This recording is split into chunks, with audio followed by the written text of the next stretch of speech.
வணக்க நண்பர்களே. ஒரு விஷயத்த குழந்தையிடம் எத்தனை முறை சொன்னாலும் கேட்க மாட்டேங்கிறாங்களா? ஃபோனை வெய், ஹோம்ஒர்க்கை பண்ணு, டிவியை பார்ப்பது போதும், சாப்பிடவா. முதல் முறை சொல்கிறோம், இரண்டாவது முறையும் சொல்கிறோம், கடைசியில் நமக்கு கோபம் தான் வருது. அப்படி இருக்கும்போது ஒரே ஒரு கேள்வி, என் குழந்தைகள் மட்டும் ஏன் நான் சொல்கிறத கேட்கறதே இல்லை?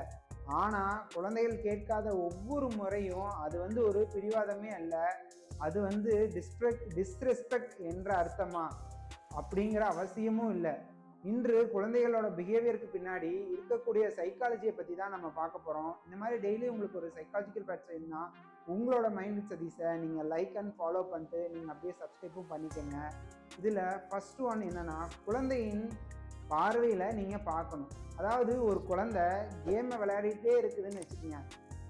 அப்படின்னா நாம் திடீர்னு போனவை இப்போவே நீ படிக்க போ அப்படிங்கிறோமா?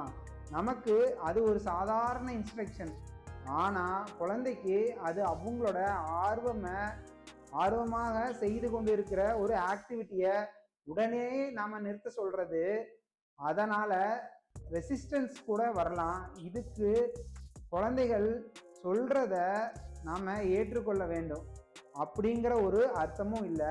பவுண்ட்ரி அதுக்குன்னு வச்சுக்கணும்.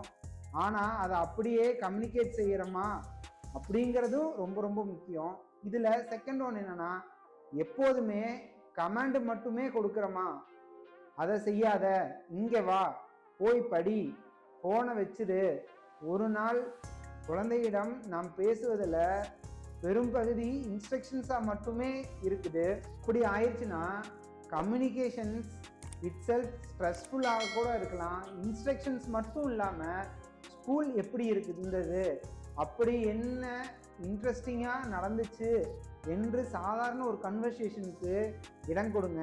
இதில் தேர்ட் ஒன் என்னென்னா, அட்டென்ஷன் பெறுவதற்கு பிஹேவியர் வருகிறதா? சில நேரங்களில் ஒரு குழந்தைகள் பிஹேவியருக்கு அட்டென்ஷன் ஒரு காரணமாக கூட இருக்கலாம். நல்ல பிஹேவியர் இருக்கும்போது நாம் கவனிக்காமல் போகலாம். ஆனால் அவங்க ஏதாவது தவறு செஞ்ச உடனே அனைவருடைய கவனமும் அவங்களோட மேலே தான் வருது. அதனால தான் நல்ல பிஹேவியரையும் நாம் கவனிக்கணும். நான் சொல்லாமலே புக்ஸை அரேஞ்ச் பண்ணியிருக்கிறியே, நல்லது போன்ற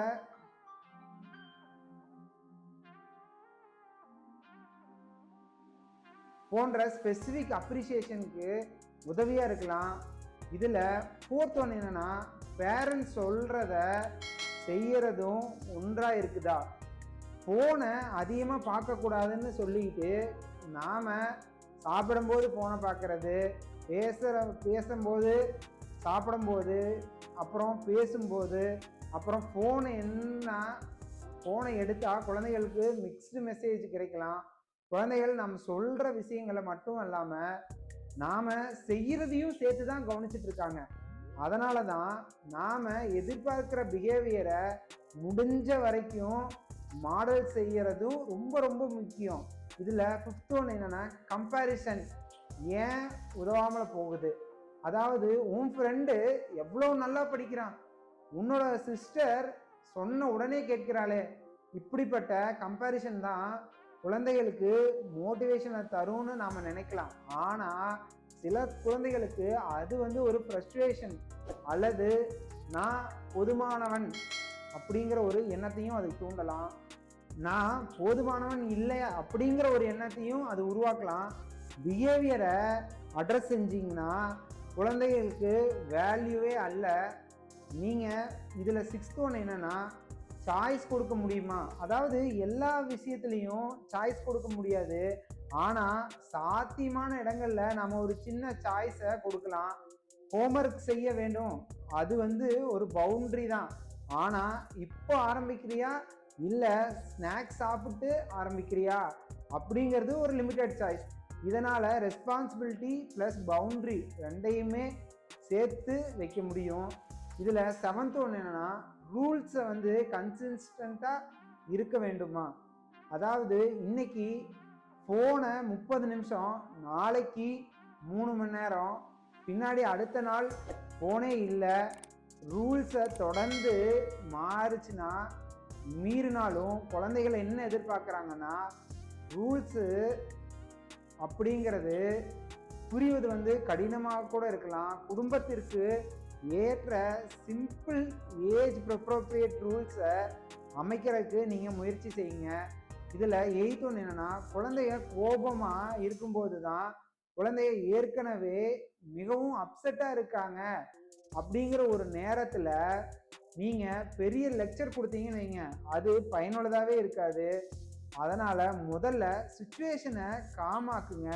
பின்னாடி அவங்க நடந்துக்கிட்ட பிஹேவியரை பற்றி அவங்களோட பேசுங்க.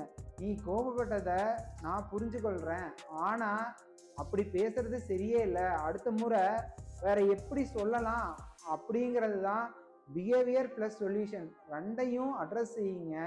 இதில் நான் உங்களுக்கு ஃபைனலாக என்ன சொல்கிறேன்னா, குழந்தைங்க சொல்கிறத கேட்கல இல்லையா அப்படின்னா, ஏன் குழந்தைங்க கெட்ட குழந்தை அப்படிங்கிற ஒரு லேபிளை நீங்கள் கொடுக்காதீங்க. அதுக்கு பதிலாக இந்த பிஹேவியர் ஏன் வருது அப்படின்னு அவங்ககிட்ட நீங்கள் கேளுங்க.